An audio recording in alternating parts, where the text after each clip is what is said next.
I hope you guys are all having a problem-solving day. EasyAutoFix here, and today we're going to learn symptoms of a bad AC compressor. The purpose of the AC compressor is to increase pressure and distribute refrigerant throughout the AC system. And here's the location on a Ford Fusion. And here's the location on a monster truck F-150. The first symptom is odd noises. You'll hear a grinding noise when turning on the AC system. If the noise goes away when you turn it off, then it's most likely correlated to the AC compressor. The grinding noise could be coming from a worn out bearing or internal damage. The second symptom is a worn out serpentine belt.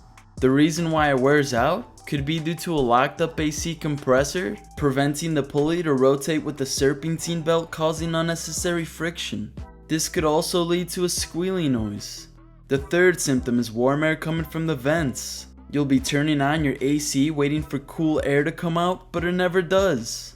Now, since the AC compressor is responsible for distributing refrigerant throughout the AC system to provide a cool interior, if it's failing, it will never be able to circulate freon, leaving you with warm air. Make sure you have refrigerant in the system, as this can also cause the same symptom. The fourth symptom is leaking refrigerant. The leak could be coming from worn out seals on the compressor. It's hard to see the leak by eye, but in some situations you might hear a hissing sound. An easy way to find the leak is to add UV dye to the system. I'll leave it in the description below. Perfect. I hope you guys learned something new today. Make sure to like and subscribe so I can see you in the next one.